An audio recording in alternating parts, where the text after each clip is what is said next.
From the elevator landing, we need to head for the top floor of the separate Pt.2 building. The elevator is the type that has glass windows, so you can see out. That is the only thing that's distracting me from my gloom. A crowd of people get on with us, but almost all of them are gone by the time we reach the floor that contains the aquarium. They probably stopped off at the apparel or sundry shop. It isn't that we aren't interested, but Himeno recommends, "It's crowded now, so let's come back when it's less busy." And that keeps us back, deciding to stick with the plans we made back at the coffee shop.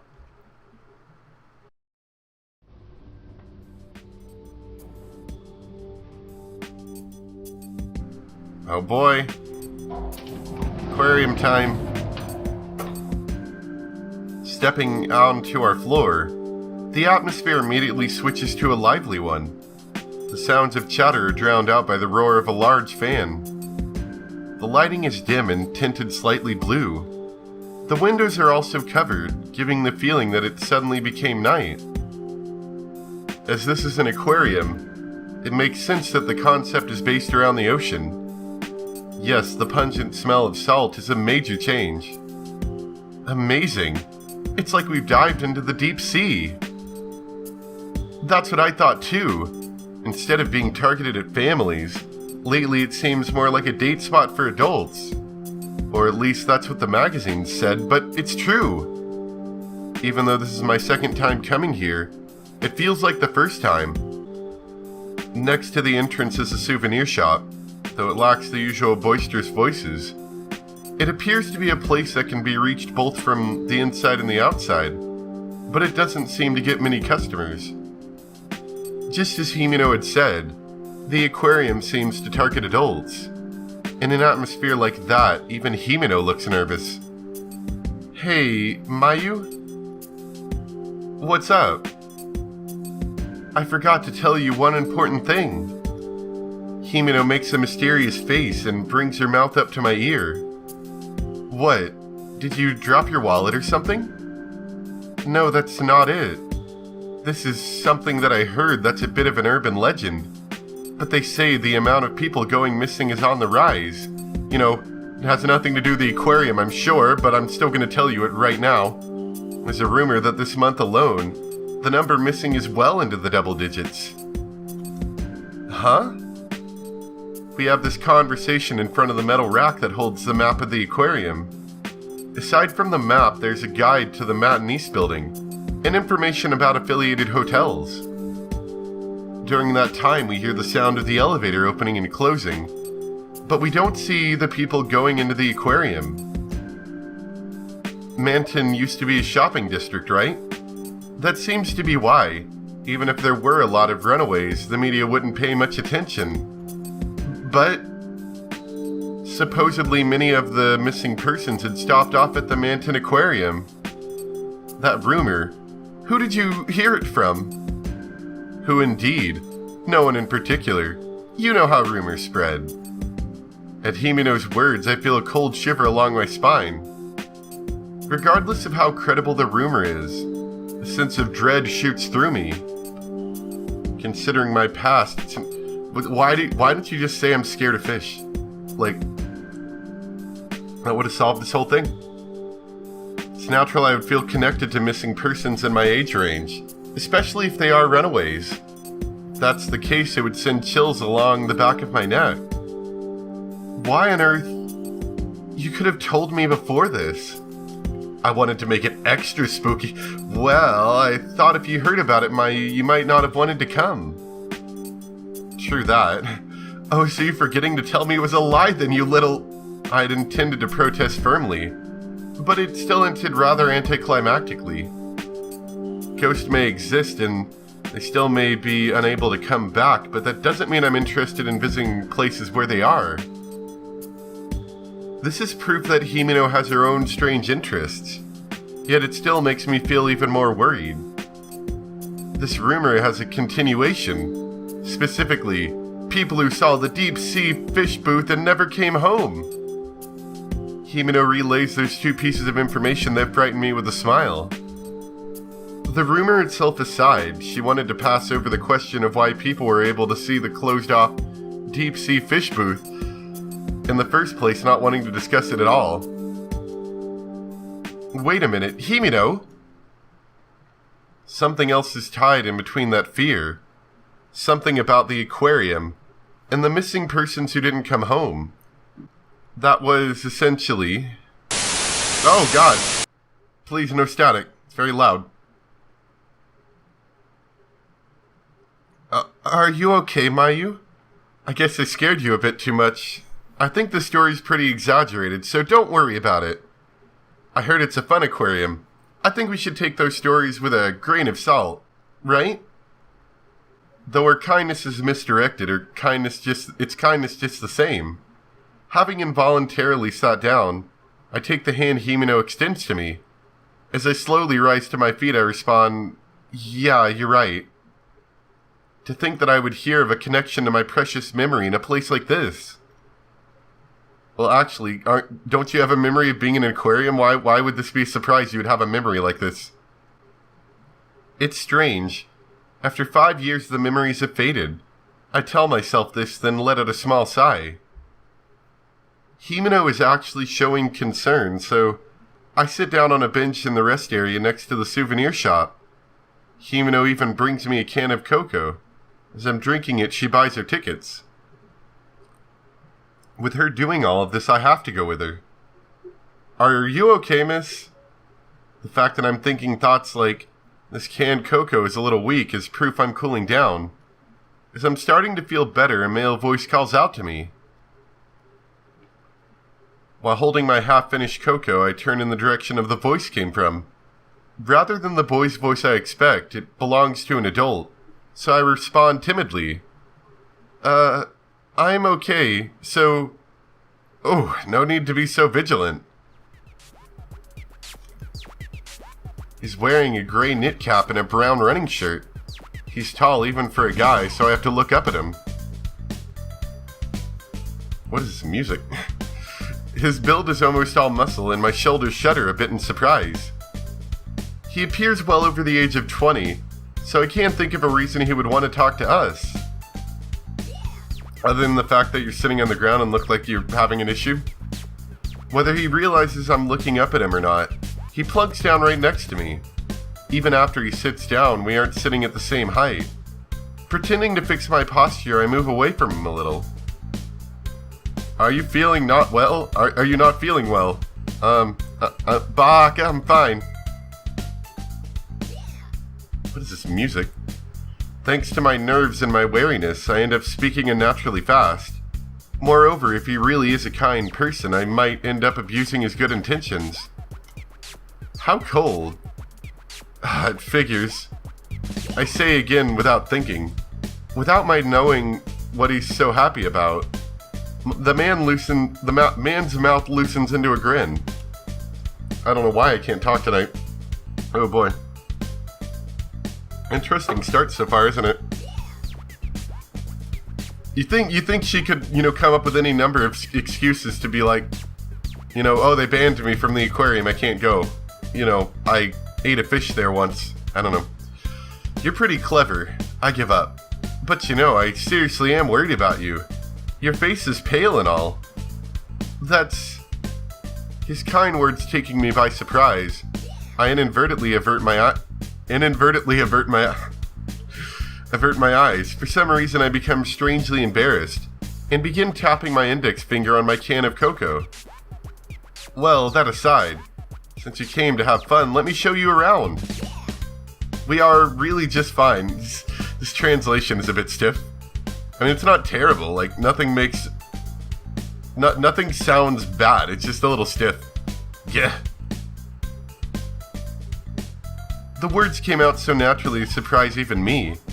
I've now become a complete idiot and my eyes meet his. I work part-time in this building, so I'm familiar with it. This area, that is. Hey, what are you doing? Himino? I gasp and look up. Himino is there carrying 2 tickets and some pamphlets. With her hands on her hips and her cheeks puffed out, Himino glares at the man with narrowed eyes. I think the only ones allowed to hit on junior high schoolers should be high schoolers. No, I'm not trying to hit on anyone. This girl just looked unwell is all. Mayu, what happened? I like how one of the options is just say nothing, which, from what I've heard, is a very valid option in Japanese language. Was it hitting on someone? I turn to the man and tilt my head. Since Himeno has come, I've relaxed a bit and can look him in the eyes. You're asking me that? So that was what you were doing. Himeno says that in an exasperated voice in my place. She says, "You're the worst," and grabs my arm, pulling me to her side. The man rests his elbows on his knees and shrugs. He punctuates the shrug with a sigh. Mayu, let's go. And hey, mister? Himeno mutters, facing the man's chest. On hearing her say mister and giving me a puzzled look, the man shows us the plastic name tag hanging from his neck. Ah, I must have forgotten to take this off. Himeno, speaking of which, did he say he works part-time in this building? He did say. Ah, then, is that an entry card or something? He slaps his knees and rises to his feet. He probably played some kind of sport or something, because the movement as he stands looks so effortless. I'm Hiyoshi Kenji. I work part-time at the shop downstairs. With this entry card, I can get into the Manton Aquarium at a discount. Is it a company employee discount? Something like that. I'm not exactly a company employee, but I get in at half off anyway. So I come here often. Really? That's quite unexpected for you, mister. She's so hostile. When you become older, you'll crave these soothing experiences as well. And I'm not old enough to be a mister. Now he says it. Compared to us, you're definitely old enough to be a mister. Hiyoshi-san grimaces angrily, then sniffs in a self-depreciating manner. He appears to be a little older than a college student, so calling him old enough to be mister is probably rude. But Himeno only said the impression he gave was pretty close. This music is still weird. With the aquarium as a shared point of interest, Himeno's attitude towards Hiyoshi-san softens. As proof, Himeno talks with Hiyoshi-san about the shops in this building. I don't really know a lot about brands, so I sip my remaining cocoa and listen from the outside. My iced cocoa has become lukewarm cocoa. Well, mister, are you also well versed in urban legends? On hearing Himeno's question, my head pops up in surprise. The corners of Hiyoshi-san's mouth lift into a grin. That's rather unexpected for you as well. So you're interested in such things? Of course I am. You're only young once, so you have to satisfy your curiosity. We're looking into the closed-down deep-sea fish booth. There's a rumor that it's open on the day of the full moon. Do you know anything about it? Hiyoshi-san places his hand on his chin and looks down, grunting loudly. He glances at me, looks over at the entrance, then finally turns to Himeno and opens his mouth. I think you need to give up on that one thing. Naturally, since I'm a regular here, I often hear rumors like there are spirits floating in the tanks, or every time a person dies, the jellyfish tank increases by 1, and so on. Himeno-chan, the story you mentioned shouldn't be anything more than one of those rumors, but stop dancing around it. Just tell me. Previously, I knew someone who went looking into this just as you girls are doing now, Himeno-chan. He went missing soon after. Missing? Without thinking about it, I joined their conversation. If someone has gone missing here at Manton Aquarium, it holds significance for me as well. Is that for real? I glance back in surprise. Himeno is still looking at him with doubt in her eyes. Hiyoshi-san listens to what Himeno said, and with a playful smile he responds, "Just kidding, it's a lie." I wonder if it is a lie. Because of the words he muttered, my curiosity has been piqued. I couldn't imagine the tense face he made as he told the story of an acquaintance who went missing being fake. That's right. But if that's the case, then this really might interest you, Mayu. I thought from the beginning that it would be better just to give up. No way. I already bought the tickets anyway. Himeno's face shows that she's enjoying herself to the end, and she takes my arm to gently pull me closer to her. This was the signal that she was ready to go, and in my mind I prayed that nothing would happen. Well then, wanna walk around with me? Hiyoshi-san calls out to Himeno, who said later, but it's me rather than Himeno who hears him, and spins around first, so I make eye contact with Hiyoshi-san and say, I don't know. He seems okay. Maybe he's a murderer. I don't know. Maybe he's a jellyfish. That's fine. Oh, surprising how quick you got into a good mood. Hiyoshi-san snaps his fingers and rushes to our side. Out, out! As she says this, Himeno steps in front of me and makes a big X mark with both hands. Mayu, don't be tricked by an old guy like him. He uses kind words to get close to you, but he's thinking weird things inside his mind. Himeno-chan, that's not it at all. What do you mean by weird things, Himeno? Well... Hiyoshi-san narrows his eyes and grins widely.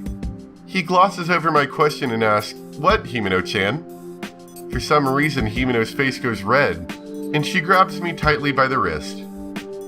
Sexual harassment. Definitely sexual harassment, mister. Without giving Hiyoshi-san a second look, Himeno drags me to the gate. Hiyoshi-san smiles and shrugs his shoulders. The aquarium entrance is so dark that we can't see in front of us until we're inside. I can feel the cold air on my skin. I get a sensation of something heavy, causing me to rub my arm. Naturally, there's no mark indicating something has touched me, and called back by Himeno's, Hey, let's go! I pass my ticket through the machine.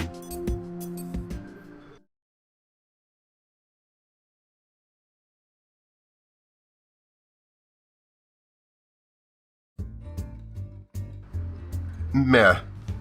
It figures at the hole if you come in on the day of a full moon, all the water will change into blood thing is a lie.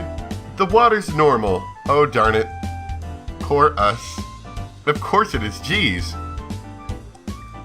Right away, Himeno says so regretfully. Even so, she's still unable to hold back her excitement at having come to the aquarium, and her steps are fittingly light. As we come out of the gate, there are several small tanks nearby. Manton Aquarium's first and most celebrated exhibit is the one displaying fish native to Tokyo Bay. There are 4 tanks in this corner, from left to right, each one showing the environments of the fish flowing into Tokyo Bay. Brackish waters, shoals, and open water come one right after the other. Himeno giggles as rockfish, porgy, and other fish we recognize from the supermarket are also there. This booth also showcases environmental problems, in order to prompt consciousness of the issue, causing a tightening in my chest. Is this an educational visual novel? It might be. Water pollution is a serious problem. Tomorrow I think I'll try asking Mom to use a little less detergent. This is totally an educational game. Suddenly it's gotten like this. Himeno's reaction is the polar opposite of mine. Even as I'm reading the panels, she's uninterested in the display. Just like that, I read every last panel. Himeno has long since stopped watching me, crossing her arms and puffing out her cheeks. Thanks for waiting, Himeno. Geez, you're too serious, Mayu. If you act like that, the whole time the day will be over. They'll close. I'll be fine. This area isn't that big. And it's not like I'm going to read everything. As soon as she hears what I said, an expression of dissatisfaction appears on Himeno's face. Well, let's head to the next area. Next is the tunnel tank. There might be ghosts. Oh, maybe that'll be with the human-like fish. Geez, come on already. Even saying something like that, upon entering the aquarium I had begun to enjoy myself. Upon cheerfully calling out to Himeno, my previous uneases disappeared, leaving me ready to move forward with a light step.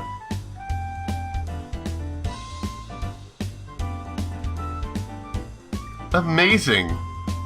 Really amazing, and pretty. With no door to partition this booth and the next, passing beside this tank took us to the next one, where larger breeds of fish swim about.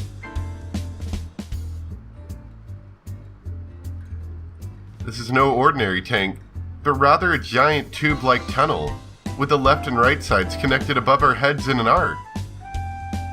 As we walk through the tunnel, we're able to watch the fish moving about in 3 dimensions. We bring our faces as close as we can to the glass, giving the illusion that we're in the ocean. Just watching the mantis, the rays, the various types of sharks, and the sea turtles can be as intoxicating for us humans.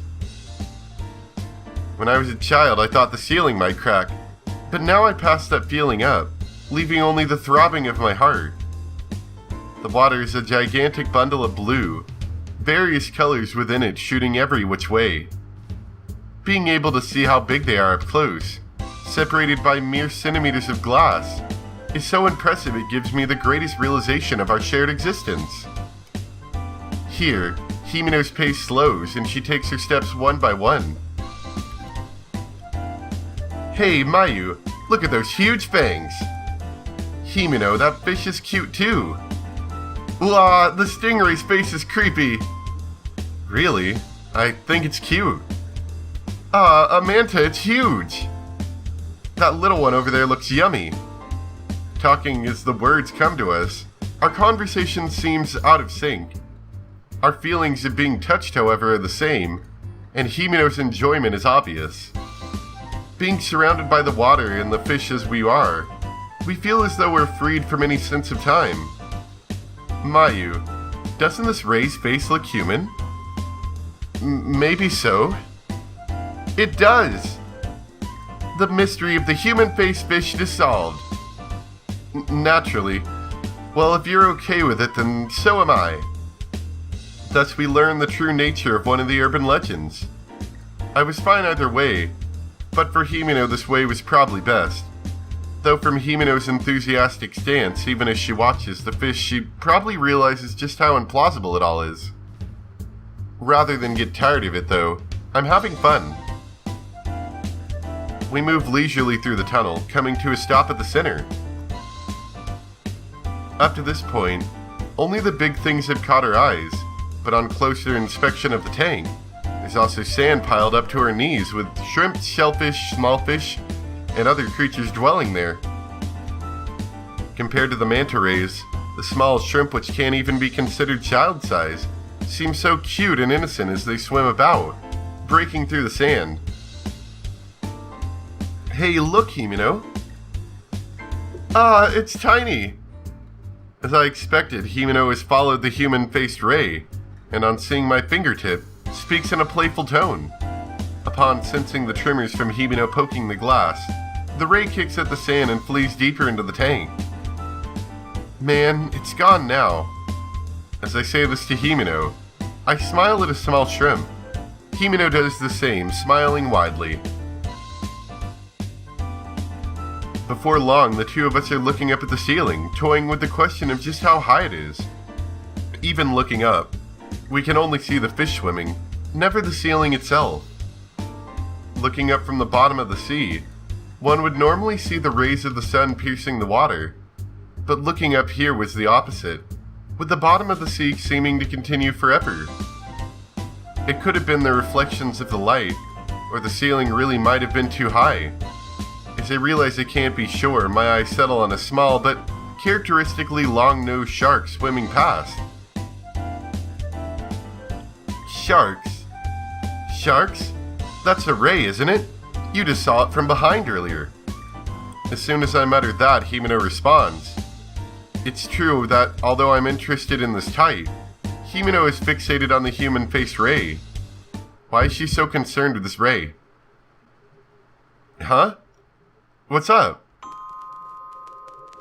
Ugh, spooky. Himeno asked, but I felt her. This conversation gives me a sense of what you might call deja vu. Oh, no, that's unsettling as all get out. How strange. I felt as if I've had this conversation before. At that moment, my vision has dyed ultramarine.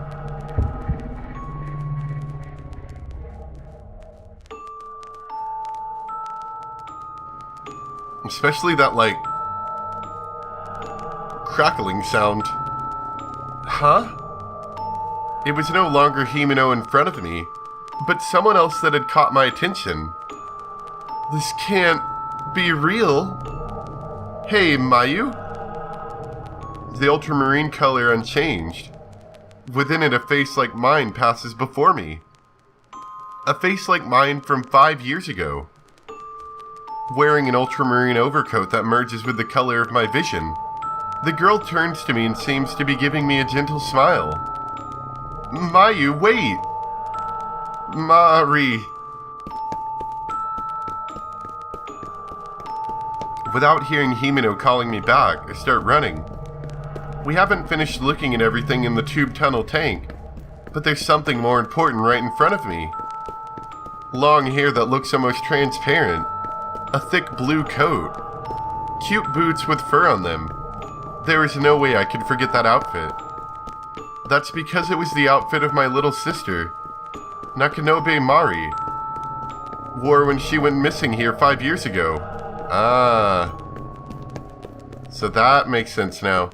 The girl quickens her pace as if playing with me and disappears out the other side of the tunnel.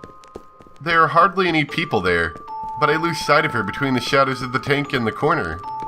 So you could have made the excuse saying, my family member disappeared here. I don't really feel safe there, and then that would have worked. You could have gotten out of the aquarium trip. Mari? How? Why? Hey, Mayu, wait! Breathing heavily, Himeko chases after me. I say sorry and break away from her, searching for the vision of Mari. As I come out of the tunnel, I survey the area, spotting a winter skirt nearby. I chase after that swaying form. Behind me, I can hear the intensity of Himeno's rushing steps and quicken my pace.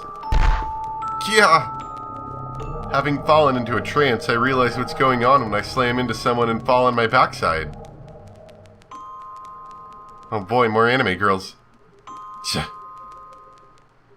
I'm so unfamiliar.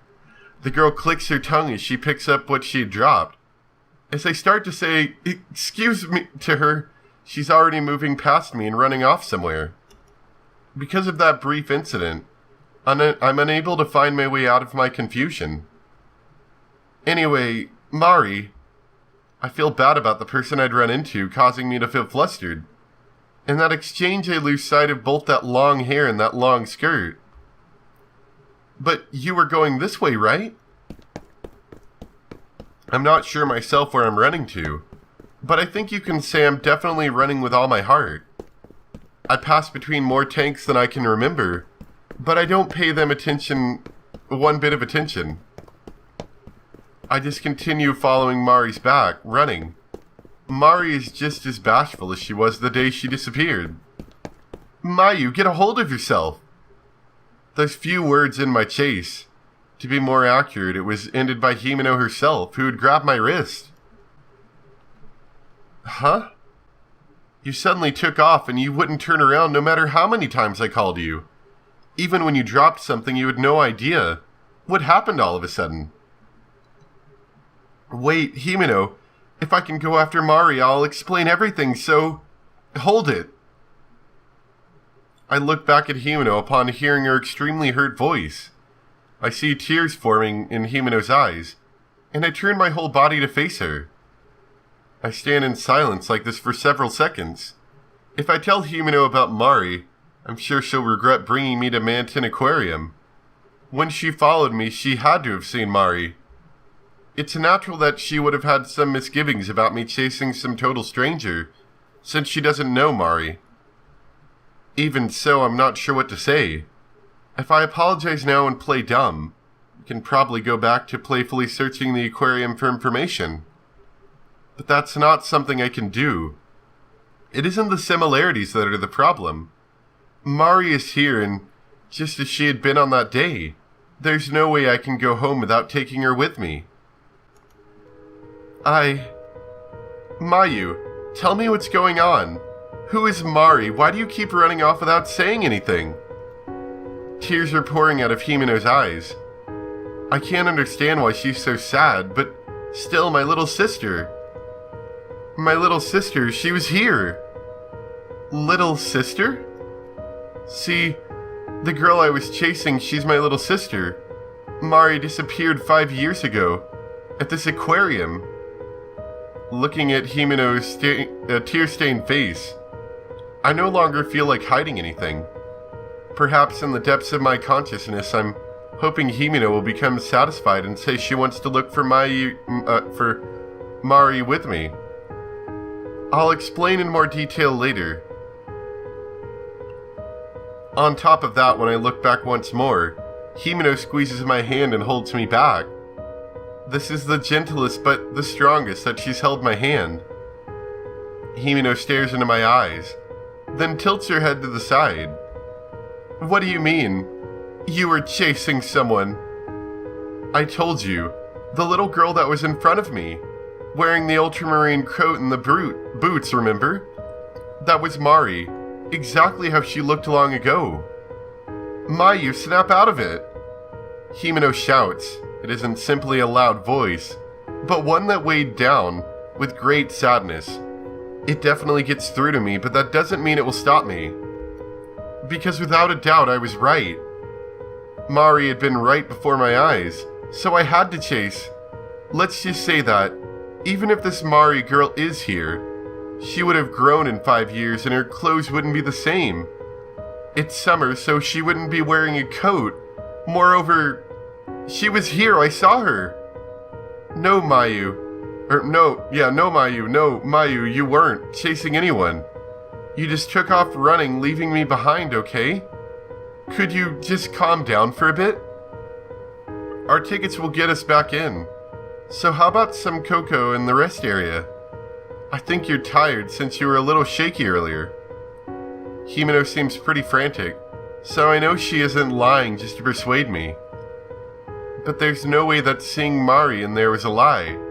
That's why I start to speak without really knowing what I want to say. Himeno. Mayu. Okay? Wiping away her tears, Himeno smiles at me. Surely she has plenty of strong feelings about this whole thing. I'm sure she has loads to say about me keeping the Mari thing and my reason for resisting visiting Manton Aquarium quiet. Even so, it seems as though Himeno has accepted me. She just smiles and lets it go. That's probably right. Surely if we're by the entrance, we'll know if Mari comes out. Mayu, that's good. That's right, that's more like you. Let's go have some cocoa and you can tell me everything. As she smiles, Himeno once again takes my hand into her soft palm. Oh, that's right. You dropped this. You've got to be more careful. With the hand that isn't holding my own, she hands me something small. It's a keychain. The blue droplet shape is inlaid with stardust and also holds a starfish charm. It isn't exactly rare, being a giveaway item. But why did Himeno have it? Only questions arise in my mind. Why, when that keychain was... On thinking about it, I instinctively shake off Himeno's hand. Hey, what are you doing? After I picked it up for you and all. Himeno's voice is like an arrow piercing through me. The pain in my chest is nothing more than discomfort. What is Himeno saying? That isn't mine, so I can't possibly have dropped it. And now I can't look at Himeno's face. Liar. Huh? Liar? That's not mine. It isn't something I dropped. It was Mari's. Mari dropped it. That can't be. I'm not lying, really. There was no Mari-chan, so she couldn't have dropped the keychain. Normally, when someone says something incorrect, you don't immediately call them a liar. Himeno was becoming gruff as she continued. Really? Isn't it you who's lying? No one.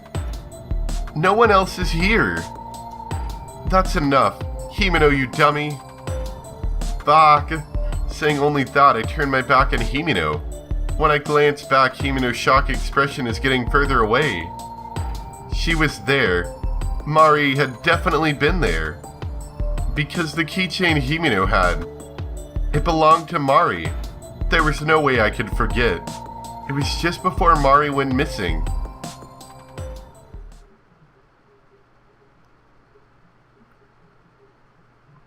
This is flashback time?